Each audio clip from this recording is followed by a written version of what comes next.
Chris. Ayant respecté le protocole, nous pouvons maintenant passer à la session 3 du programme. Comme vous pouvez le voir, nous aborderons l'accès à la technologie et à la terre.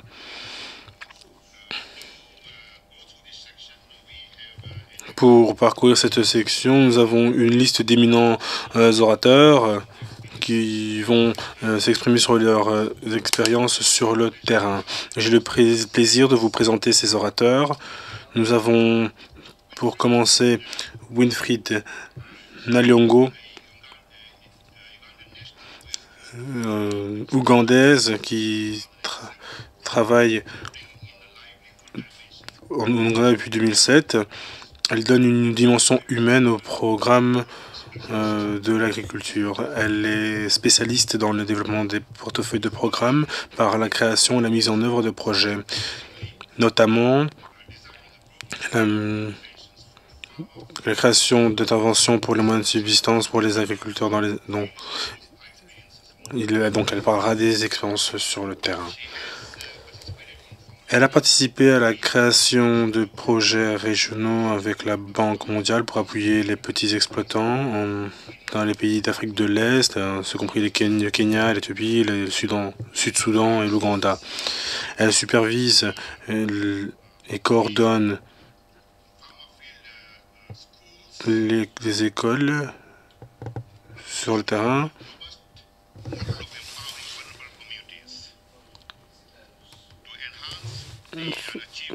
pour améliorer le potentiel économique via les compétences économiques d'entrepreneuriat, tout en intégrant un développement à long terme. Ensuite, nous avons Marie Adzagno, qui nous vient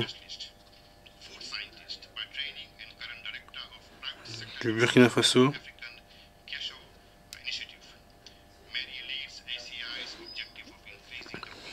L'objectif donc est d'améliorer l'efficacité de la production de noix de cajou. Elle a plus de 15 ans d'expérience dans le développement des chaînes de valeur. Elle a également beaucoup d'expérience dans la marchandisation des produits alimentaires, les chaînes de valeur.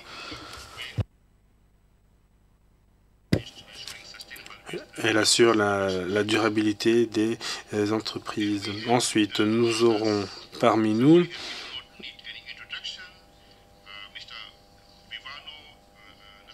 M. Viwanu Nyasonu, qui est le secrétaire général adjoint en exercice. Il est expert en produits de base, de formation. Il travaille dans le bureau de liaison du groupe ACP avec l'Union européenne, depuis déjà des années, dans les matières commerciales. Et enfin, mais pas des moindres, M. Juan Chas, coordonnateur senior du programme au CTA, qui travaille en ce moment dans le programme de développement des capacités.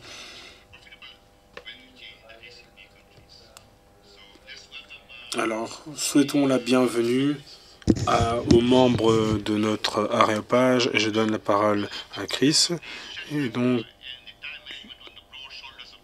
c'est Chris qui va se charger de faire respecter les délais. C'est lui qui va assumer cette lourde tâche. Ensuite, nous aurons la possibilité de résumer et nous tirerons des leçons des différentes discussions. Merci, ambassadeur. C'est Chris, mon prénom. Mais j'aime bien Brian.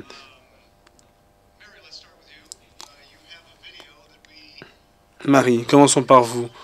Vous avez une vidéo, je ne sais pas si nous avons le son, mais nous pouvons parler pendant qu'elle est diffusée, comme nous l'avons fait pendant la session précédente, parce que c'est très utile de voir ce que vous faites directement en vidéo via l'éducation et comment vous apportez à la technologie, car nous allons parler de la technologie ici. Marie, je vous en prie. Thank you very much. Merci infiniment, bonjour.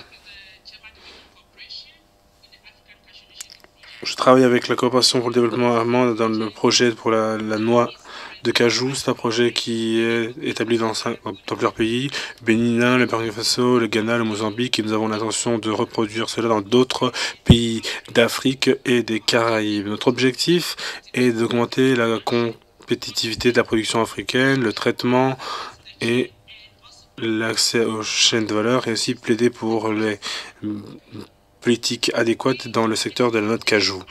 Nous sommes une alliance stratégique. Maintenant, permettez-moi puisque vous regardez la vidéo, j'ai expliqué brièvement, il s'agit d'un exemple de coopération sud-sud. Il s'agit de lier, bien que nous soyons 5 pays, de lier plusieurs pays en Afrique de l'Ouest avec un programme de formation au niveau master. Donc cela va être bientôt montré dans la vidéo. Donc il faut associer les différentes personnes de différents secteurs. Et là ici c'est le récit d'une réussite. C'est une femme qui est la chef de la production dans une entreprise de production de noix de cajou au Burkina Faso, pour que vous sachiez ce qui se passe dans la vidéo. Donc pour revenir à ce que nous faisons dans le cadre du projet, nous travaillons donc c'est une alliance stratégique avec différents partenaires, le secteur public et privé, et nous lions différentes personnes dans le processus. Nous travaillons avec plusieurs gouvernements. Quoi que nous fassions, il faut des appropriations. Les gouvernements sont des partenaires clés. Là, si nous parlons de coopération triangulaire, il faut également, comme vous pouvez voir, il y a des petits logos qui montrent certains partenaires. Nous voulons également travailler, donc dès le départ, depuis le début, nous avons des liens avec le marché international, des organisations internationales, de grandes entreprises, donc Walmart, de grandes entreprises en Europe également. Lorsque l'on veut examiner la technologie, c'est le sujet de cette session. Je vais vous donner quelques exemples de comment l'initiative pour la noix de cajou. Alors, nous sommes dans la situation idéale en Afrique pour la noix de cajou. Comme je l'ai dit, il y a plusieurs partenariats. Je vais vous donner un exemple. En ce moment, nous avons 1,2 million de tonnes de noix de cajou produites en Afrique. Et les autres 50% en provenance du Brésil, d'Inde, du Vietnam, d'Indonésie et d'autres plus petits pays. Donc, nous nous sommes rendus compte que la compétence du traitement en Afrique, surtout en Afrique de l'Ouest, est encore à ses balbutiements. Donc il y a une nécessité d'échange de capacités du Brésil, du Vietnam, du Sri Lanka et d'autres pays encore. Nous avons fait en 2011 une étude d'équipement technologique où nous avons pu examiner tous les producteurs de noix de cajou dans le monde pour voir comment ils font, pour documenter et donc donner cette information aux investisseurs en Afrique. Comme ça, toute personne qui veut faire un investissement a les informations pour choisir la bonne technologie pour son travail.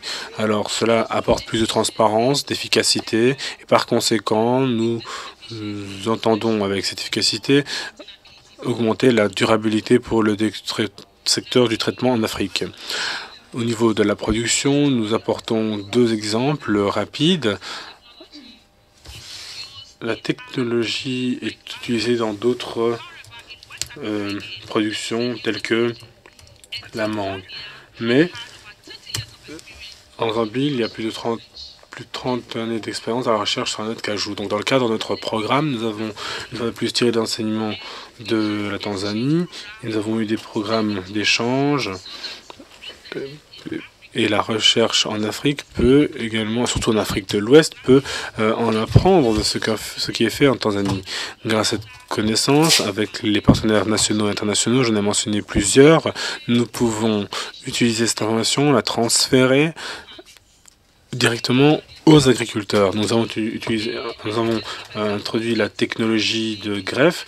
Donc pour le moment, nous avons 1,5 million de plants produits par an. Le Mozambique est un très bon exemple pour le cajou, car c'est vraiment le fer de lance de la production de semis. Au Ghana, il y a un institut qui est à la tête de la recherche. Et donc, au Burkina Faso, il y a l'INRA. Au Bénin, nous avons IRAP. Au Côte d'Ivoire, nous avons la FIRCA. Donc, dans chaque pays, nous avons des partenaires qui tirent des enseignements les uns des autres. Dans la même veine, nous avons un programme d'échange au sein de l'Afrique de l'Ouest et au-delà des 5 pays, nous invitons des chercheurs du Togo, du Sénégal, de la Gambie pour faire partie de cet échange et de cet apprentissage. Un autre exemple de technologie qui sera sera mon dernier exemple. Donc, un kit que nous avons mis en place. C'est un kit pour savoir exactement ce qui se trouve à l'intérieur, donc pour mesurer, évaluer la qualité de la noix. Il y a quelques années, on ne connaissait pas la qualité de ce qui était produit. On ne savait pas que nous pouvions ouvrir notre cajou et se rendre compte qu'elle était vide car elle n'avait pas assez d'eau.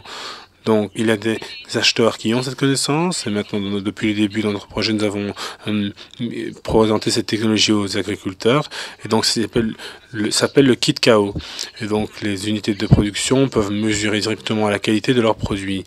Et alors, quel est l'avantage? Eh bien, cela leur donne la possibilité ça leur donne davantage d'arguments de négociation. Cela a été présenté tant aux hommes qu'aux femmes, et les agricultrices, les jeunes et les agriculteurs, tout le monde a la même technologie. Donc maintenant, ils savent ce que cela veut dire de produire une noix de cajou, et vous pouvez négocier une noix de cajou de qualité pour un bon prix.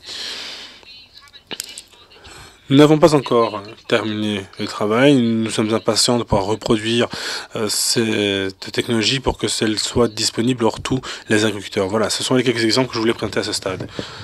Merci. Donc vous avez toute la liste de ces entreprises du secteur privé. Alors comment les avez-vous convaincus de jouer le rôle qu'elles ont joué? Alors elles jouent bien un rôle différent depuis le départ. À la première phase, lors de le projet est élaboré, chaque entreprise est contactée pour pour voir si elles sont intéressées par la noix de cajou ou pas, si elles veulent participer, si elles sont préoccupées par la production, le traitement, etc. Et sur la base des idées qui sont partagées, permettez-moi de vous dire qu'il y a un apprentissage mutuel, car le secteur privé il a ses propres nécessités, son intérêt, et le secteur le secteur public a également son propre intérêt. Donc nous pouvons en apprendre les uns des autres. Et je pense que le plus le secteur du cajou et la capacité de s'adapter. On nous parlait tout à l'heure de la capacité de s'adapter. Et justement, cette capacité d'être flexible est un avantage. Car cela... Il y a différents types de contributions en connaissances, en technologie, etc. Et les secteurs privés font partie des commissions, des conseils d'administration. Ils visitent les agriculteurs, les unités de traitement. Et il y a un échange de connaissances de manière périodique entre les partenaires. Mais qu'est-ce qu'ils en retirent?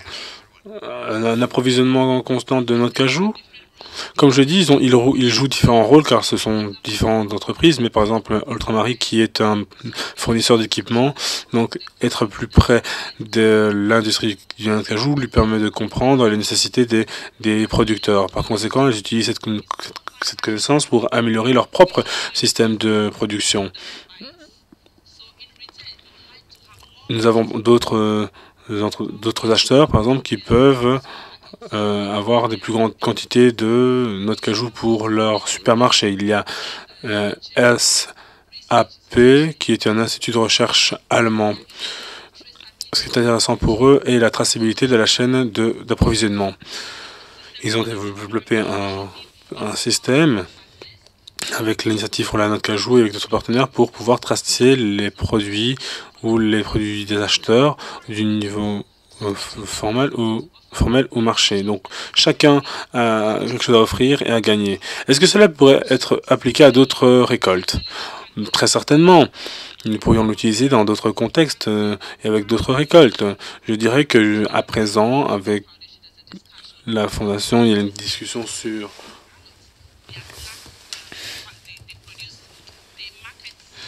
d'autres types d'aliments. Donc ils produisent aussi des cacahuètes. Donc si nous faisons la noix de cajou, pourquoi pas des cacahuètes? nous promouvons et préconisons le mélange de récoltes. Et donc cela permettrait de donner une autre source un autre produit pour le marché international. Alors combien d'entre vous pensent que cela fonctionnerait dans votre pays? Soit pour la noix de cajou ou ailleurs. Donc la coopération avec le secteur privé, avec ceux qui ont la compétence, par exemple une agence de coopération allemande. Il n'y en a pas beaucoup qui sont convaincus. Pourquoi, Marie? Je suis assez surprise, car ce projet est déjà actif dans certains pays. J'ai parlé donné les exemples d'où ce projet est déjà mis en œuvre. Il fonctionne dans ces pays.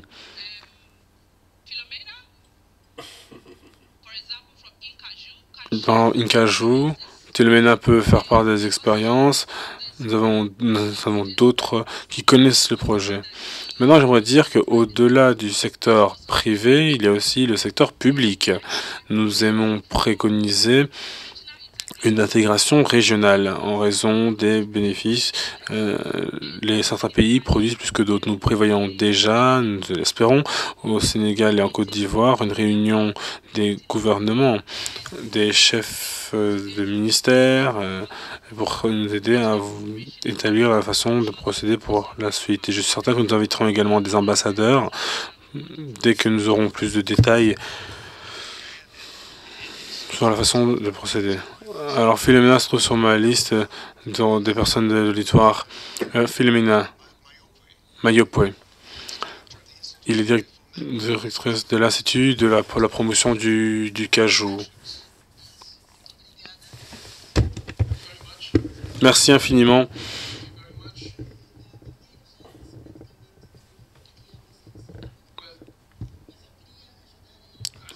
Je pense que pour l'initiative sur la noix de cajou en Afrique, tout a été dit. Mais la question est de savoir comment nous pouvons mettre en place des cultures de noix de cajou dans nos pays. Ce n'est pas connu.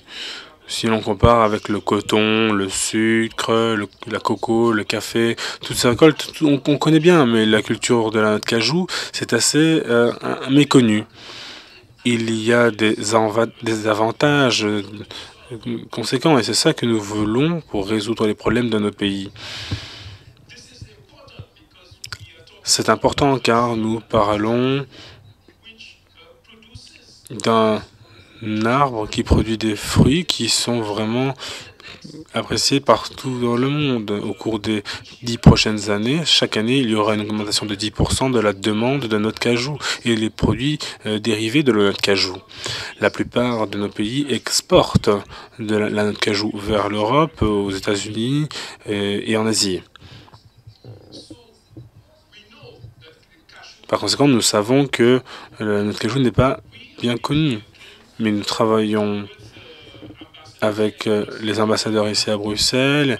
Nous travaillons avec eux pour diffuser l'information sur la culture de la noix de cajou. Nous parlons des avantages de telle culture et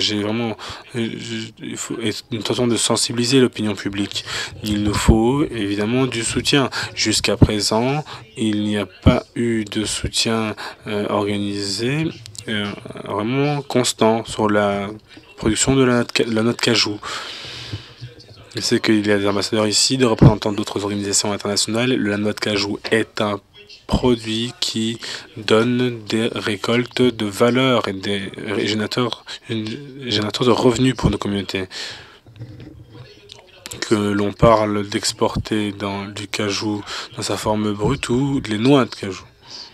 Mais la question précédente était, est-ce que l'on peut vraiment... Il s'agit là d'une spécialité, il s'agit de quelque chose de très spécifique. Ce n'est pas comme le coton. Est-ce que l'on peut associer le secteur privé, comme on peut le voir là avec cette grande liste, que nous aimerions voir une chaîne de récoltes spécialisées sur sur les étalages. Mais dans d'autres termes, comment cela peut-il être appliqué à d'autres récoltes, Philomena? Eh bien, dans le programme actuel, nous travaillons sur cette récolte et d'autres récoltes, telles que les haricots, le soja, les amandes, etc. Il est possible de tout mélanger. Le cajou est un grand arbre. Vous pouvez dire voilà, 10% cajou, 10% une autre récolte. Le cajou est un arbre, mais vous pouvez cultiver d'autres produits autour. Donc cela fait partie des communautés. Ici, l'on parle c'est ceux qui peuvent faire gagner beaucoup d'argent. Nos pays ont besoin de ces produits générateurs de revenus. Alors, quel est l'avantage du secteur privé? S'ils génèrent des revenus, donc ils achètent la noix de cajou de sa forme brute et c'est traité dans d'autres pays. Au Mozambique, par exemple, nous avons une très longue expérience et nous avons une entreprise américaine qui traite la noix brute et la transforme en produit fini. Nous ajoutons la valeur dans le pays et nous générons de l'emploi et des revenus. Il y a une autre entreprise qui travaille avec nous, qui se trouve en Norvège. Elle achète la noix brute, elle la traite en Norvège et c'est le même produit qu'ils vendent. À maintes reprises, le cajou vient du Mozambique, de la Côte d'Ivoire, du Bénin, etc. Mais son origine n'est pas mentionnée. Donc, nous avons cette expérience et en fait, cela vient s'ajouter à d'autres produits afin de résoudre les problèmes de nos pays tels que le chômage des jeunes, par exemple. Merci. Merci, Philomena. Y a-t-il d'autres questions avant que nous passions à la prochaine étude de cas? Ce n'est pas une question.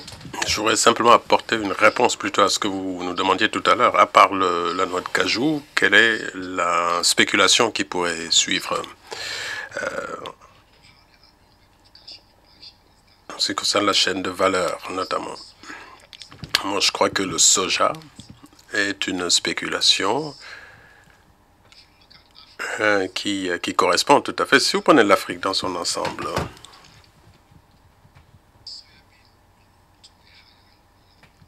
on se rend compte de la nécessité qu'il y a aujourd'hui de développer cette culture. Mais il y a des obstacles liés aux pratiques agronomiques notamment.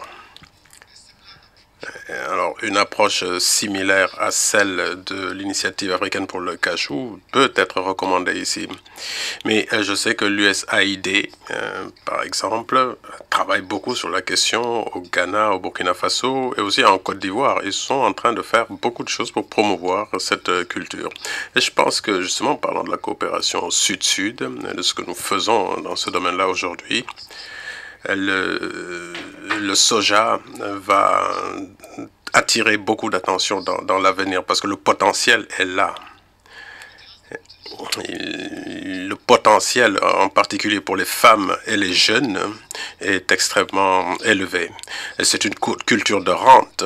Je pense que si nous pouvions lui consacrer un peu plus d'attention, alors la question de l'objectif, de l'inclusion de tous d'ici 2030 sera largement atteint. Merci. Nous allons passer à Winfried, si vous le permettez, coordonnatrice pour le FAO en Ouganda. Alors, qu'est-ce que vous voyez comme rôle de la technologie transférée en Ouganda, notamment? Qu'est-ce que cela a apporté aux jeunes et aux femmes? Merci, Chris. Ce que je veux dire, enfin, je vais faire une petite digression.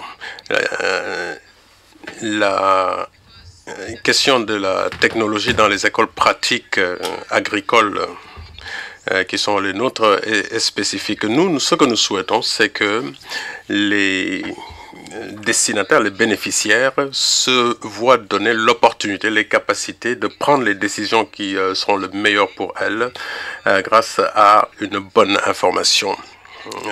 Donc il y a un processus d'apprentissage qui doit permettre aux agriculteurs d'identifier les obstacles auxquels ils sont confrontés dans leur production pour pouvoir trouver des solutions. Et cela, ils le font à travers des études vraiment très pratiques, à travers l'expérimentation notamment. Alors, je vais donner quelques éléments de contexte. En Ouganda, nous avons diverses régions qui sont diversement servies, disons, couvertes par l'État. Nous avons par exemple des populations qui n'ont aucun accès à des infrastructures ou ont accès à des limites, à des services, mais de manière très limitée. Par exemple, la vulgarisation, l'information ne leur parvient pas. Et nous avons donc appliqué le principe de ces écoles pratiques agricoles-là à ces régions, pour que les producteurs puissent progresser.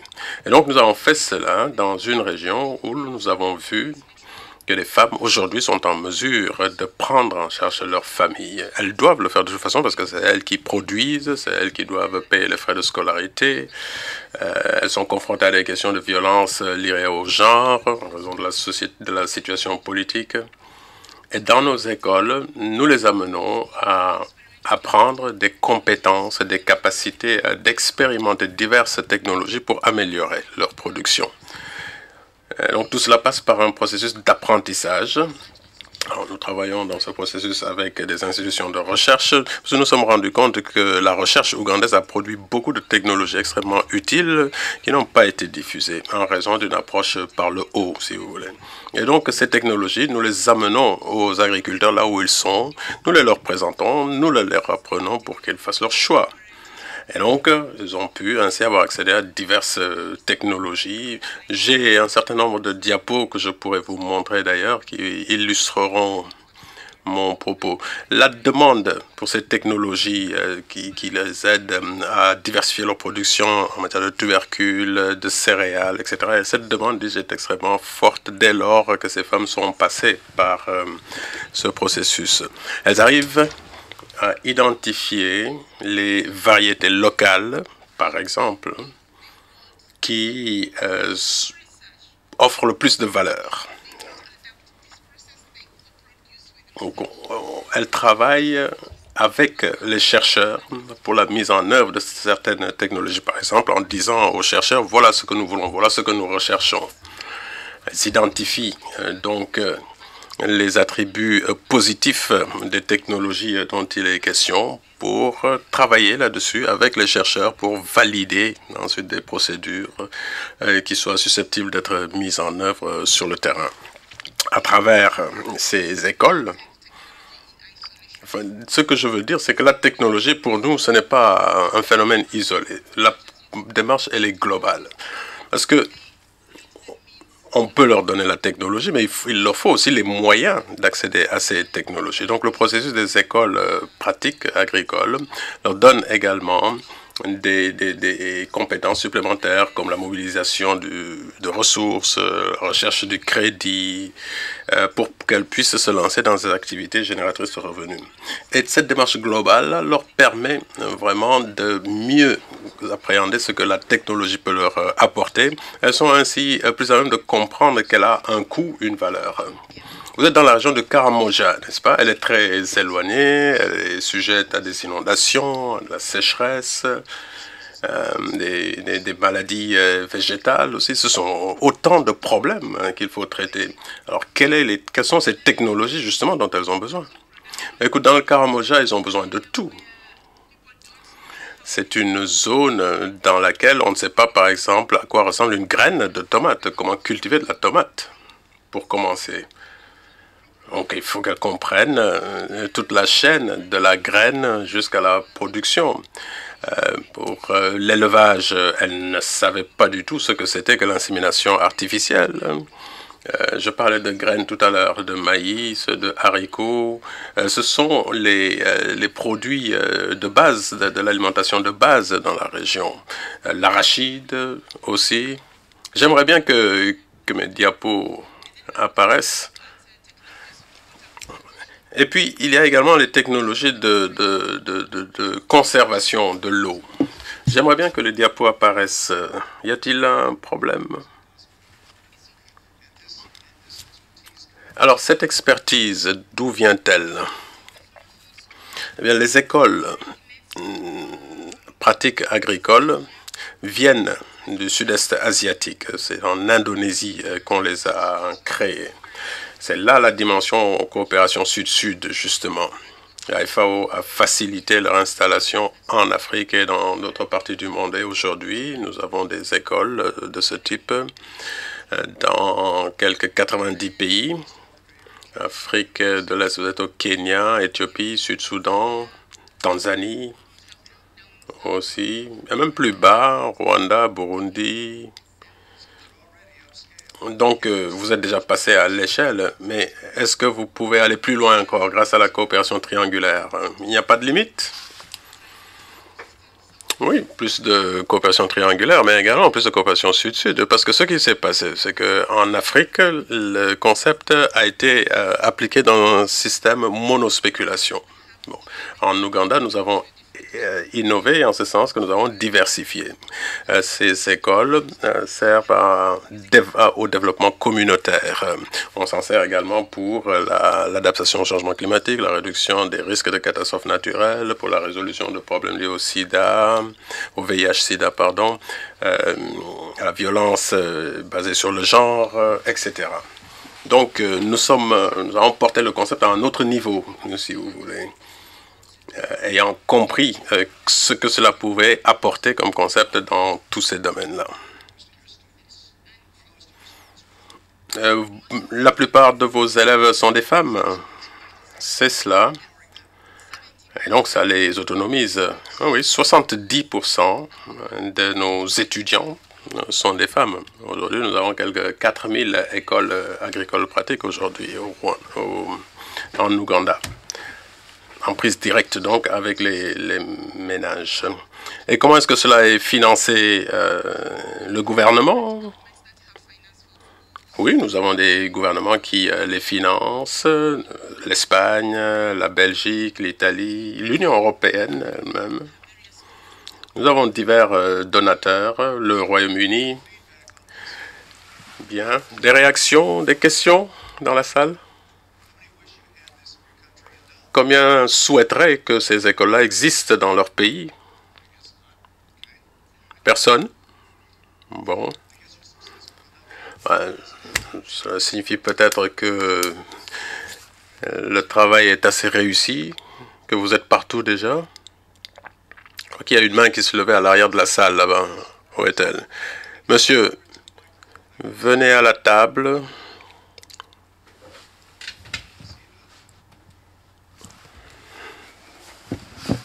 Pourquoi pas?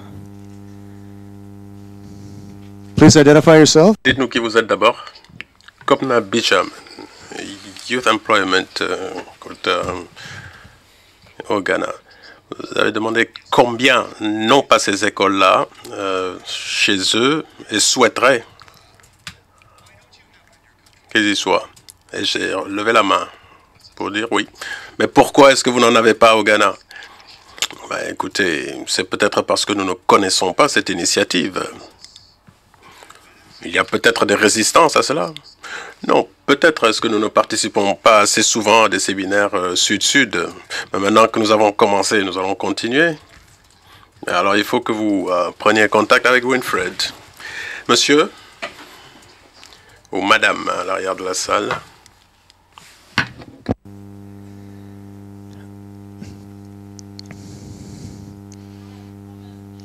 Pen. I'm sorry, repeat. You're from? EIFJN. Réseau Fait et Justice pour l'Afrique, basé à Bruxelles. Vous avez dit que des États européens étaient impliqués, participaient. Qu'est-ce qu'ils en retirent? Par exemple, pour le manioc, est-ce qu'il n'y a pas de problèmes d'OGM? Quand il y a la Fondation Gates, par exemple, vous savez qu'il y a beaucoup de controverses aujourd'hui à leur sujet en Afrique, en rapport avec les OGM. Vous nous dites que ces pays participent au programme. Qu'est-ce qu'ils ont à en retirer? Winfred, vous avez des réponses? Concernant les OGM, j'ai compris la question, mais pas pour le reste. Oui, qu'est-ce que les pays dont vous nous dites qu'ils financent l'initiative ont à retirer de leur participation? Ils y trouvent leur compte, certainement. Je ne sais pas, c'est difficile à dire pour moi. Je sais qu'il y a des accords bilatéraux entre ces pays-là et les pays dans lesquels se trouvent les écoles. Je ne peux pas en dire plus. Concernant les OGM, nous ne promouvons pas les OGM. Il y a les technologies que nous promouvons sont des technologies locales, en Ouganda et ailleurs en Afrique.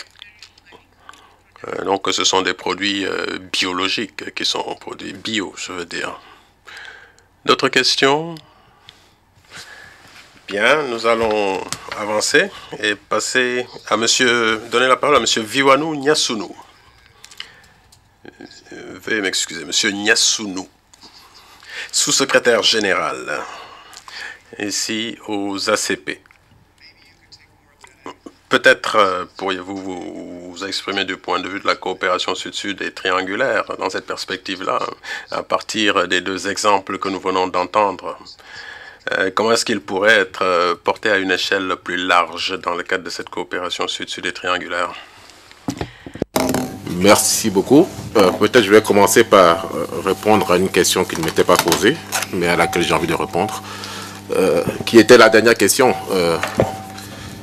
Sur comment est-ce que ceci pouvait bénéficier aux partenaires européens. Voilà. Et dire que nous avons choisi, nous, au secrétariat ACP, de parler du cas du collet ACP, parce que nous trouvons que c'est un cas assez intéressant qui permet, à travers l'intervention que nous faisons dans le cadre de notre coopération avec nos partenaires européens, d'aider dans un premier temps nos collègues européens à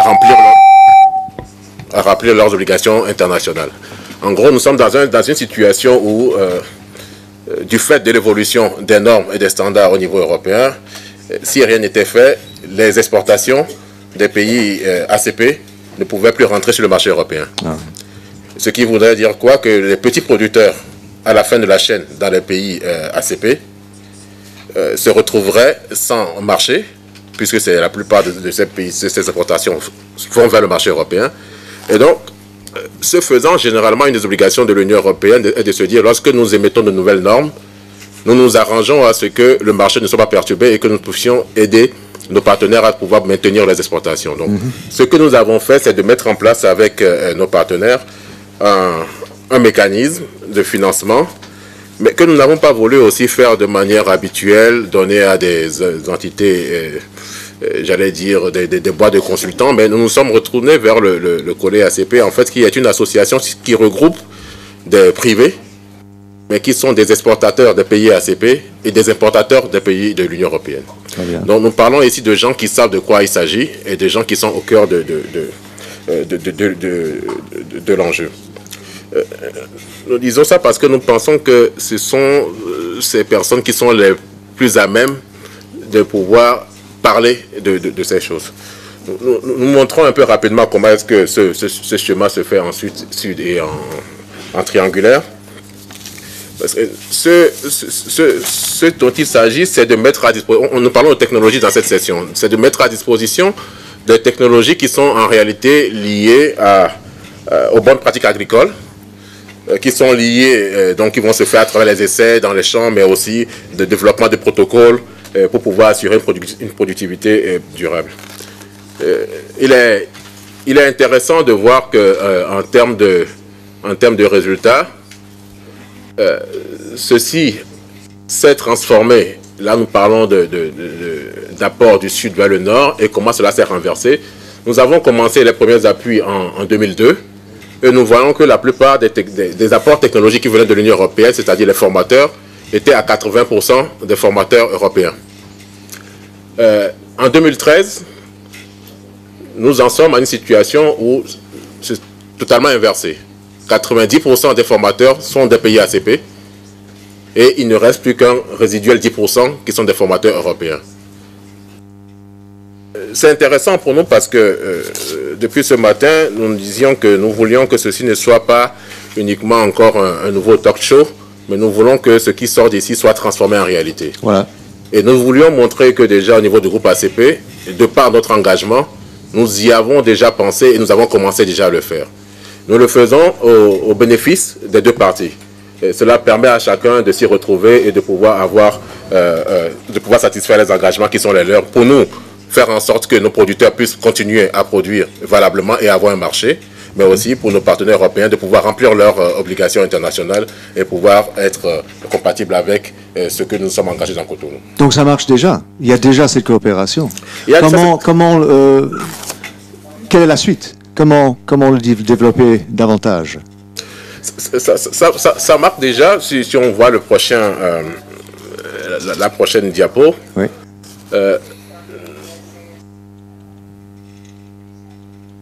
Ça, c'est pas moi. C'est ce qu'on a là. Ok. Merci. Merci. Nous sommes déjà, avec nos interventions, nous avons pu créer à peu près 150 millions d'euros de chiffre d'affaires dans ces productions. Et nous avons, en termes d'emploi, nous parlons d'à peu près 25 000 emplois créés avec les interventions, dont la plupart, 58%, sont des emplois féminins. Et ceci est en parfaite évolution. C'est pour répondre à votre question, c'est que nous avions commencé, là c'est seulement entre 2009 et 2014, 83% d'employés permanents en plus dans les structures. Donc nous parlons tout ce matin de partir de l'emploi informel vers l'emploi formel. Nous parlons aussi de 110% de croissance de nombre d'emplois permanents au niveau des femmes.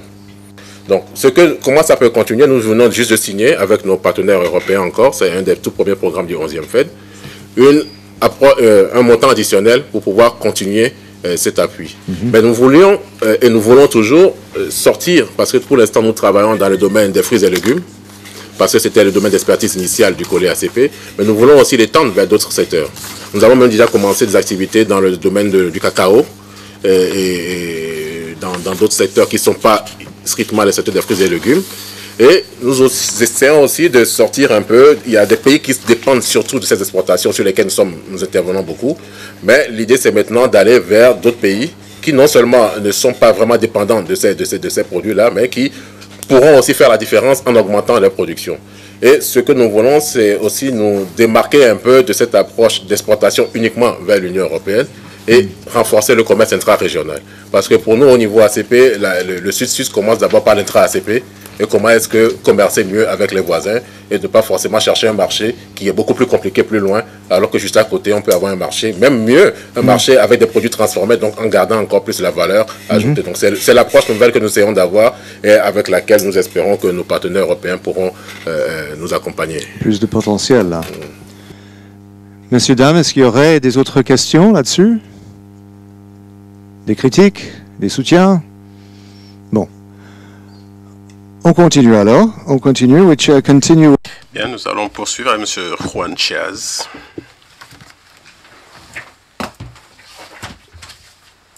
Du CTA, coordonnateur senior de programme au CTA. Donc, à la question du transfert de technologie, vous la connaissez bien. Vous pouvez nous en dire peut-être plus. Comment est-ce que ça marche aujourd'hui? Dans quelle mesure est-ce que cela change la vie des jeunes, des femmes dont nous parlons aujourd'hui? Je vais commencer par vous dire la manière dont nous procédons. Nous travaillons au moyen du partage de connaissances. J'ai beaucoup écouté depuis ce matin ce qui a été dit au sujet de l'importance du partage de connaissances.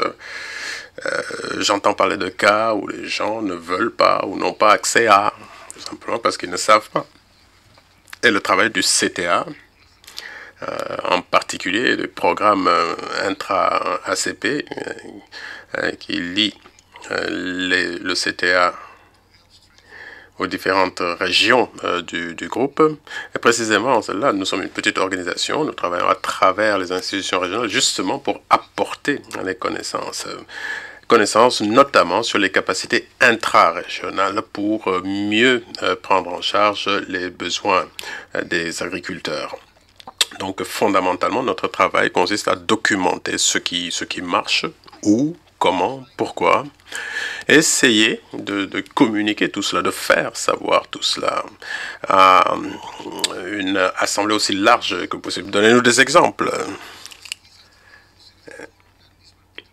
Puisque nous sommes occupés ici par l'accès à la connaissance, bien que cela ne soit pas un domaine spécifique de l'intra-ACP, nous collaborons avec des entités sœurs comme la FAO pour produire un volume sur les jeunes dans l'agriculture, par exemple. Et dans ce volume-là, il y a quelques 20 ou plus cas de jeunes qui, à travers différents types de soutien ou de services, que ce soit dans le secteur de la chaîne de valeur, du financement de l'accès au crédit, de la formation, des cas de réussite dans les Caraïbes, l'Afrique, le Pacifique, mais également dans d'autres régions du monde, comme la Chine, par exemple, l'Amérique latine. Nous essayons donc de documenter tous ces cas et de les présenter. Et cela touche à beaucoup de choses, comme le foncier. Dans le cas du Mexique, dont je parlais tout à l'heure, la création d'un fonds pour soutenir l'accès au foncier. Les structures institutionnelles souvent ne sont pas très... ne permettent pas l'accès au foncier pour les jeunes, parce que la terre, elle est communautaire dans beaucoup de pays, dans beaucoup de régions. Alors, quel mécanisme créer pour remettre en cause cet état de fait, ce fait culturel, justement, pour amener les États à modifier les choses et donner plus d'opportunités dès lors aux jeunes gens. Mais alors, donnez-nous un exemple. Je viens de vous donner un exemple du Mexique. C'est un cas, ce n'est pas le nôtre, ce n'est pas nous qui l'avons fait, mais nous l'avons documenté pour le faire connaître le plus largement possible. C'est un volume des jeunes et l'agriculture qui est extrêmement intéressant. Mais nous avons une autre manière de travailler dans le partage des connaissances. Mais cela va au-delà du partage des connaissances, c'est même du renforcement de capacités destinées spécifiquement aux jeunes, parce qu'au CTA, nous avons une stratégie spécifique pour la jeunesse. Et cette démarche-ci, elle s'appuie sur les TIC, dont nous pensons qu'ils constituent un outil extrêmement puissant, susceptible d'aider à rendre l'agriculture, comme le disait quelqu'un tout à l'heure, plus attrayant. Il faut que les jeunes s'y intéressent, veuillent y aller. Les TIC, technologies de l'information et de la communication. Je vais vous donner un exemple de la manière dont cela se passe. Nous avons lancé un appel à proposition pour les journalistes sociaux spécialisés dans l'économie agricole, les sciences sociales ou des questions pertinentes pour l'agriculture. Pour, à travers l'utilisation des médias sociaux, couvrir une grande manifestation agricole dans les Caraïbes. Alors, c'est un appel à proposition, concours donc, où des candidats étaient sélectionnés pour être formés à des techniques de pointe concernant les médias sociaux.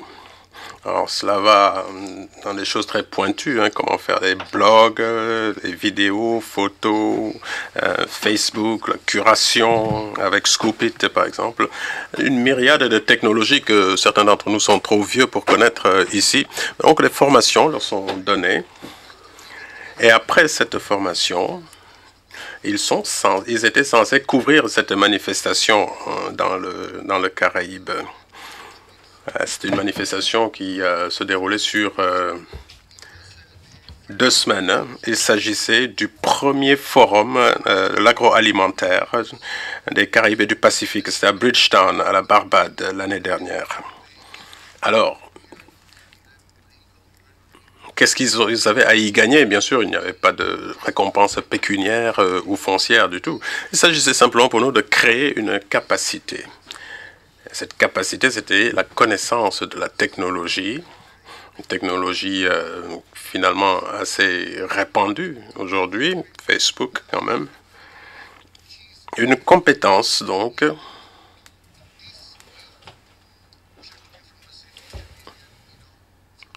que nous avons rendue accessible à des jeunes des Caraïbes, du Pacifique, qui connaissent donc les mêmes problèmes, pour leur permettre d'élargir leur champ de compétences, de comprendre que les problèmes qu'ils connaissent dans leur petite île, par exemple, eh bien d'autres les partagent. Donc l'idée, c'est donc de les exposer à ces connaissances. Donc vous ne parlez pas là de technique ou de technologie agricole. Non, il s'agit de technologie pour l'agriculture. Ce sont des thèmes agricoles seulement. Que nous avons, par ce biais-là, choisi 15 personnes qui ont fait du blogging pendant toute la manifestation, que nous avons fait travailler avec des blogueurs plus expérimentés, sur des questions telles que les chaînes de valeur dans le secteur des tubercules, quand même une production très importante pour les Caraïbes et le Pacifique. Ils sont même allés sur le terrain pour voir, par exemple, en ce qui concerne les tubercules, il y a une alliance des chaînes de valeur sur les tubercules dans les Caraïbes pour leur montrer ce qu'on peut faire avec les plasma germinatif, une chose très, très importante, très intéressante qu'ils ne connaissaient pas. Et l'échange qu'ils ont eu avec les gens sur le terrain leur a permis de bien connaître la technique pour pouvoir avoir un effet multiplicateur en termes d'information. Oui, tout cela a l'air bien beau, mais quel est l'impact sur la vie des gens? Pour les jeunes,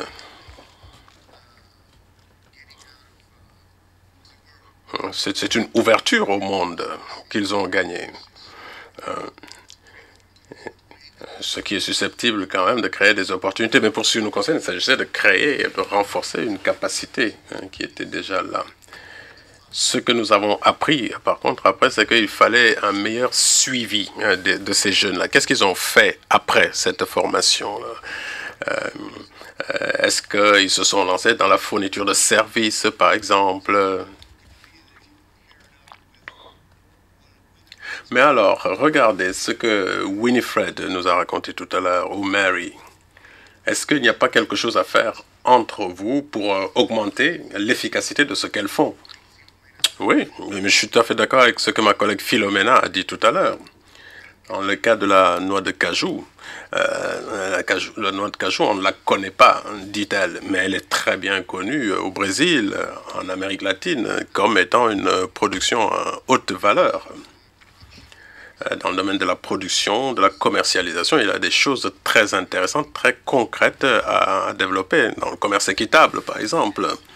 Donc oui, effectivement, il y a là des marges de coopération sud-sud et triangulaire. Ensemble, nous pouvons voir ce que nous pouvons faire.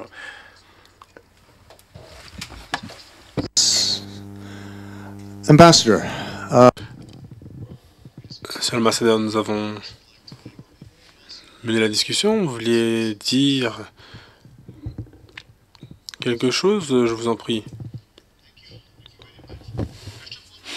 Merci infiniment. Alors tout d'abord, veuillez m'excuser, je ne sais pas d'où j'avais le nom Brian en tête. Alors pour en revenir à ce que nous avons abordé plus tôt, je ne vais pas faire le résumé maintenant, mais juste commenter. Je pense que vous avez tous entendu les expériences des différents secteurs sur la technologie. Mais très peu a été dit, à part le dernier orateur, sur la Terre. Je ne sais pas ce qu'il en est de la région de l'Afrique, mais pour les petits États insulaires, la plupart des communautés possèdent des terres. Donc vous ne pouvez pas utiliser des terres pour obtenir des financements. Par exemple, dans le cas de Fidji, des îles du Pacifique, ce serait vraiment intéressant de voir comment cela nous affecte tous et comment cela entrave notre capacité d'obtenir des financements, car c'est un élément très important de la recherche dans le secteur de l'agriculture. À Fidji, nous avons des fermes avec de petits exploitants depuis toujours, et puisque elles appartiennent aux communautés, et que nous tentons de changer de modèle et de passer à de l'agriculture de grande échelle et des coopératives, ce serait intéressant de voir les expériences dans d'autres régions pour voir quelles sont les contraintes, voir si nous avons pu être un modèle et comment nous avons pu résoudre cette question, surtout pour l'appropriation, les ressources bancables et l'accès à la terre elle-même. Donc, voilà les questions qui peuvent faire l'objet de commentaires si vous le voulez. Alors, je sais que pour la session 4, on en parlait des affaires et de la finance, mais est-ce que quelqu'un désire s'exprimer là-dessus pour le moment? Les questions que vous rencontrez dans vos pays, dans ce contexte, et comment vous pouvez surmonter ce problème? Okay. What about the panelists? Maybe. Les membres du panel, Marie, Winfried, avez-vous des expériences dans ce domaine, peut-être? En Ouganda, nous avons des terres possédées par des communautés aussi, et aussi des personnes qui possèdent, qui sont propriétaires elles-mêmes aussi de terrain. Il y a différentes mesures qui sont prises au niveau national pour tenter de faire un inventaire de ces terres possédées par les communautés pour que... Est-ce que ce sera comme un bail à long terme?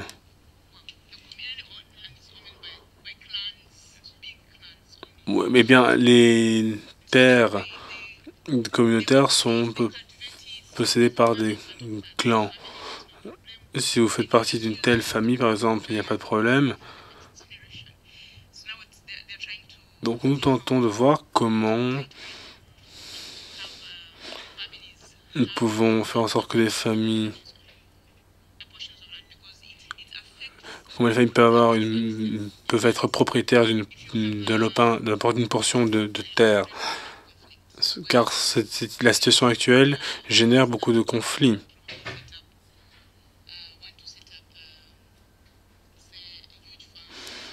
Lorsque le gouvernement veut mettre en place une ferme ou une entreprise, il y a des conflits car certains disent non, vous voulez voler la terre. Et donc du coup c'est très difficile de développer certains lieux. Alors il y a une question de réforme terrienne. Oui, c'est très sensible dans notre pays. Mais bon, un processus est déjà en cours.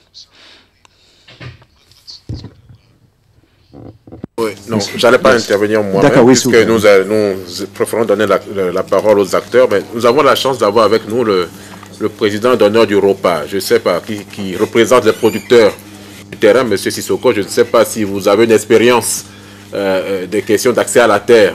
Comment est-ce que vous avez géré cela dans vos différentes activités que vous aimeriez partager avec le public ici? Bonne question. Venez autour de la table et prenez un micro si...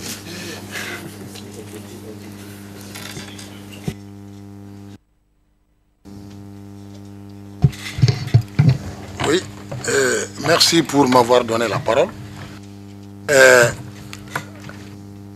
question de la terre est une question très complexe. En tout cas, dans la région Afrique de l'Ouest dont je suis ressortissant, Sénégal, parce que la terre n'est pas une propriété individuelle. C'est la propriété du clan ou de la famille. Et donc, elle est exploitée par les personnes qui se trouvent dans les villages.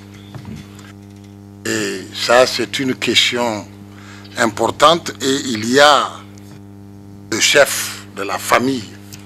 Ce n'est pas des familles de monsieur, madame et deux enfants, c'est des grandes familles. Il est en charge de la gestion foncière qui alloue chaque année à chaque membre de la famille une portion sur laquelle elle doit travailler. Alors, tous les gouvernements de la région de la CEDEAO sont aujourd'hui en train de réfléchir sur des lois foncières. Mais par rapport à la compréhension des paysans, nous ne nous positionnons pas sur l'immatriculation des terres. Nous pensons qu'aujourd'hui, l'immatriculation des terres peut poser plus de problèmes qu'elle ne va résoudre, parce que d'abord les activités agricoles, dans la majorité des cas, ne sont pas assez rentables pour pouvoir couvrir des crédits sur lesquels on va engager la terre. Donc pour nous, il y a des préalables. Les préalables, c'est d'abord des politiques agricoles qui permettent que la productivité agricole, que la chaîne de valeur, permettent aux paysans de pouvoir gagner suffisamment, de pouvoir investir pour que on puisse passer à l'étape du marché des terres. Mettre le marché des terres avant la maîtrise de la productivité, c'est créer les conditions de la guerre civile. Et ça, on l'a vu dans certains pays. Oui. C'est un élément dangereux. Maintenant, par rapport à l'accès à la terre, il y a des problèmes. Tout le monde est conscient. Il y a les femmes qui posent le problème, et c'est réel dans certains cas. Et nous devons savoir que dans certains pays de l'Afrique de l'Ouest, il y a des terres qui appartiennent aux femmes. Ce sont les bas-fonds, où on fait la riziculture, qui sont des terres héritées de mère en fille, et des terres de plateau qui appartiennent à la famille, sur lesquelles les femmes peuvent aussi produire. Il y a plusieurs cas, ce n'est pas les mêmes cas dans tous les pays. Mais ce qui est le plus important, c'est d'abord de voir l'amont de comment on fait pour que quand la personne travaille sur la terre, elle puisse gagner suffisamment. Et souvent, on peut trouver des gens qui travaillent sur 5 hectares, 7 hectares, et qui n'ont pas les revenus qui leur permettent de gagner leur vie. Il y a une pauvreté de la fertilité des sols qui est dramatique aujourd'hui, qui doit être un cas important sur lequel on doit travailler. Il y a le changement climatique qui accélère cette pauvreté des sols, et il y a le manque de la maîtrise de l'eau. Donc nous pensons que si nous voudrions que tous les acteurs puissent accéder à la terre, il faut d'abord que ce soit la bonne terre. Absolument. Donc il faut des politiques de fertilité des sols, oui. Il faut des politiques agricoles, il faut des politiques de crédit. Il y a beaucoup de femmes qui sont dans la transformation. On leur demande de la garantie 100% pour avoir un petit moulin, pour avoir une petite machine. Ça, ce sont des questions difficiles. Par exemple, dans l'élevage, il y a un partage de travail qui fait que les femmes et les hommes arrivent à trouver leur compte. Ce sont les femmes qui traient les vaches, qui transforment le lait, et les hommes suivent les animaux pour faire le pâturage.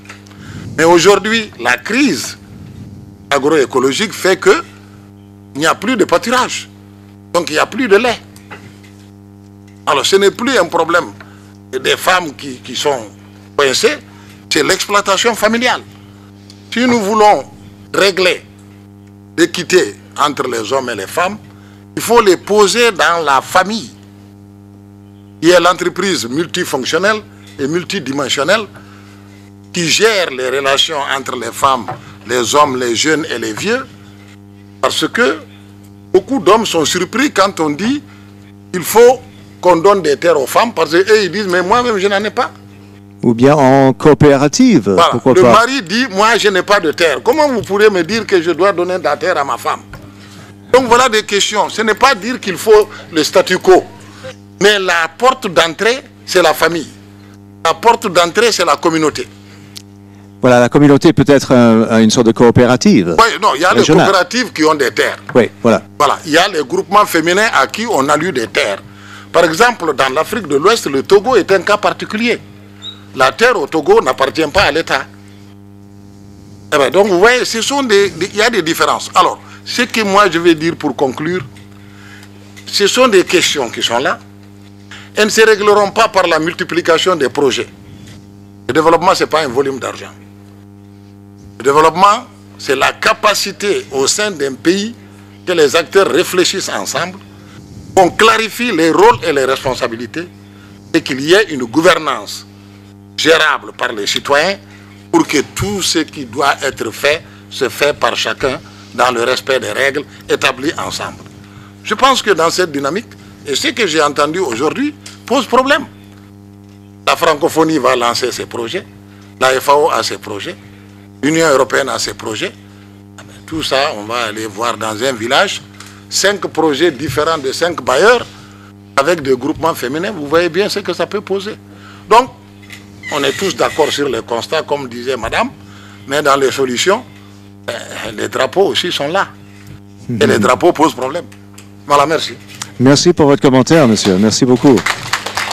Ça expose, voilà, ce sort de problématique qu'il existe, qu'il faut chercher à résoudre et que toutes les organisations et les pays doivent se mettre ensemble. Et c'est la façon de trouver une façon, avec la coopération triangulaire, de résoudre ces situations. Monsieur, un dernier commentaire, je pense, et puis, oui? Ah, ok. Yes. Ah, yes. Ok, yes. One second. Thank you Monsieur? for giving me the floor. Merci de me donner la parole. Pouvez-vous vous exprimer un peu plus fort dans le micro, s'il vous plaît?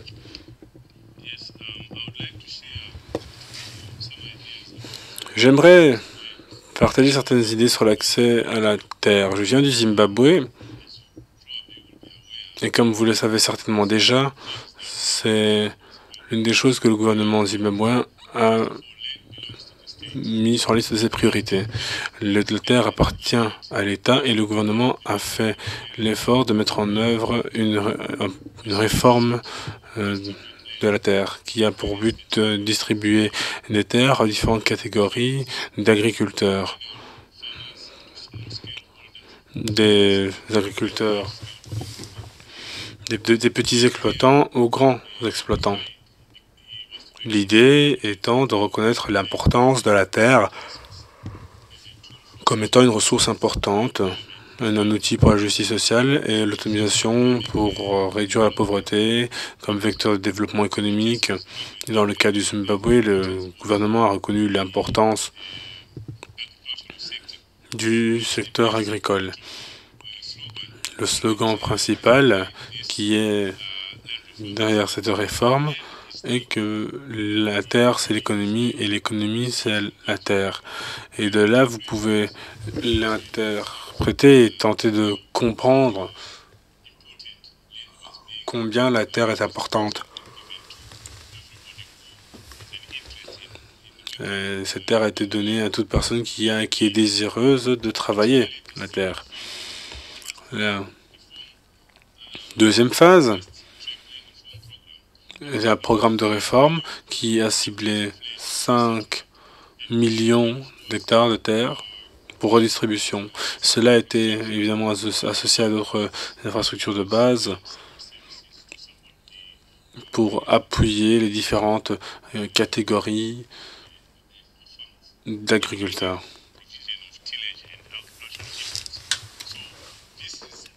En ce compris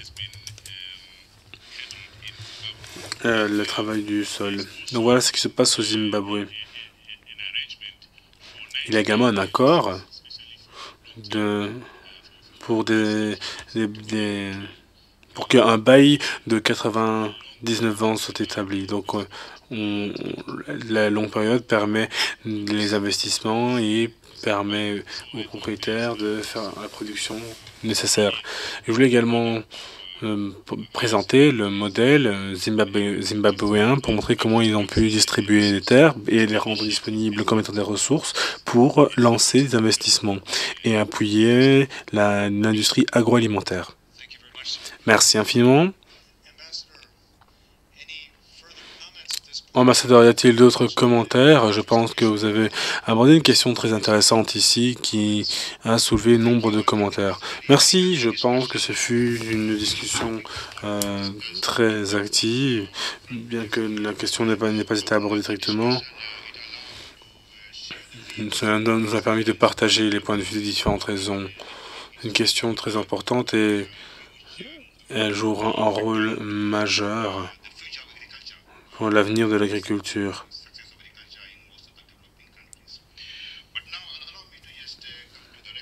Maintenant, permettez-moi de conclure. Je vais commencer. Ah non, désolé, nous avons encore un commentaire. Je vous en prie. J'aimerais juste faire un préambule à la conclusion. Je pense que le représentant du Zimbabwe l'a dit.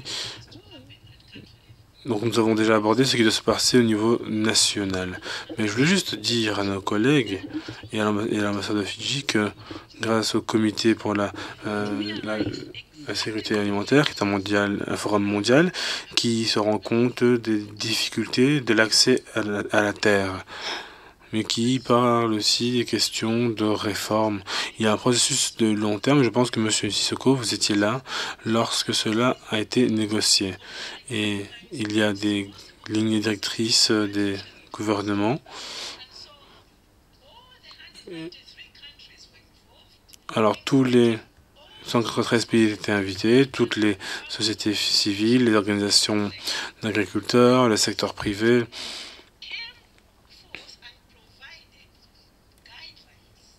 Cela a donné des lignes directrices et des principes sur la façon dont les pays peuvent recevoir de l'aide pour mener ces réformes et prendre en compte le fait qu'il faut qu'il y ait un équilibre de l'augmentation de la productivité et faire en sorte que les moyens de subsistance sont préservés. Donc cela en prenant en compte la question des terres communales. Par le changement de sa politique de réforme des terres, l'Union africaine a joué un rôle considérable. Cela reprend ce que M. Sissoko a indiqué. Et je voulais le dire en préambule de votre conclusion pour vous informer que Fidji, via cela, peut mener le même type de réforme et chercher le bon modèle, car le processus maintenant qui est en cours de mise en œuvre avec d'autres partenaires, je pense que l'Union européenne est désireuse d'apporter son soutien aux États membres pour mener ce processus. J'aimerais également souligner la question du genre qui est fondamental, l'un des principes clés de ce processus. Et avec la FAO et ses partenaires, ont mis en place des lignes directrices pour les hommes et les femmes, pour faire en sorte que les questions contradictoires que M. Sissoko a évoquées soient prises en compte, pour qu'il y ait un processus de participation. Mais in fine, tout le monde, via le processus de l'appropriation et les institutions locales, travaille de concert pour améliorer la gouvernance, pour que le pays en profite, la communauté également, et les famille aussi. Voilà, désolé d'avoir pris le temps. Non, il n'y a pas de problème. Merci d'être intervenu. Nous en avons parlé plus tôt, en aparté. J'étais vraiment ravi de voir le rapport fait par la FAO sur cette question. Maintenant, passons au résumé des discussions.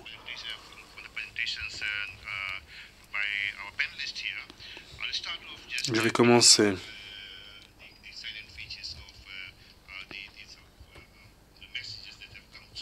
par les messages qui ont été envoyés. Donc, on commence par Winfried.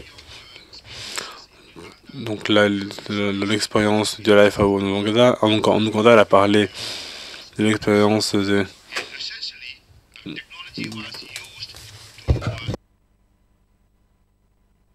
des écoles pratiques agricoles. Donc, que ce soit par le choix d'amélioration des variétés, de nouvelles variétés ou des programmes de recherche pour les meilleures pratiques pour les agriculteurs, mais l'accent était mis sur l'utilisation de la technologie pour améliorer la production. Donc c'était ça le message qui est ressorti de l'Ouganda. Alors, venons-en maintenant à Marie, qui nous a parlé du cas du Burkina Faso et de la façon dont la technologie est appliquée. La leçon principale est que la technologie est utilisée sur l'aspect de marketing. Il y a le kit qui est utilisé pour évaluer la qualité de la noix de cajou, pour autonomiser les agriculteurs, pour mieux négocier les prix. Je pense que c'est une opération très importante. Donc c'est un exemple criant de l'utilisation de la technologie pour autonomiser les acteurs sur le terrain. Je peux vous faire part d'une expérience et cela est tout à fait connu dans le domaine du sucre en Inde. Vous avez beaucoup de petits exploitants, ils produisent de la canne à sucre. Et lorsque vous prenez la canne à sucre, ils doivent utiliser un système pour peser le sucre qui est informatisé, et dans le même temps, la qualité de la canne à sucre est mesurée. Donc là, le sucrose, etc. Et donc tous les paramètres sont vraiment analysés. Et c'est sur la base de ces données qu'ils sont payés. Donc la valeur du produit est déterminée par le résultat de cette analyse. Je pense que certains pays africains ont déjà adopté cette technologie, mais si on cherche les meilleures pratiques d'utilisation de la technologie pour le marketing, je vous pousse à vous pencher sur l'industrie de la canne à sucre et de son évaluation en Inde. Passons maintenant au message clé de M. Viwanou. Le domaine principal de la technologie, où la technologie est utilisée, et dans la formation. On réfléchit à des exemples où la technologie était utilisée pour renforcer les capacités et où les acteurs étaient également été. Une fois de plus, dans la même veine de ce qui a été partagé par les autres orateurs, donc l'accent mis sur le partage de connaissances, donc déterminer les meilleures pratiques qui peuvent être appliquées et adoptées par les nouveaux acteurs de l'industrie. L'utilisation des TIC pour cibler les jeunes, j'en parlais des réseaux sociaux, et c'est de plus en plus une norme pour nous. Il faut utiliser la technologie aussi pour sensibiliser le public aux produits. Donc voilà, ça c'est donc en résumé les messages clés qui sont ressortis des différents exposés des orateurs. Ensuite, nous avons eu la discussion de l'auditoire sur la terre, qui est très importante aussi. Nous avons cette propriété communale, il y a cette pratique dans la région ACP où il y a un nombre d'initiatives et des programmes qui sont menés par le gouvernement.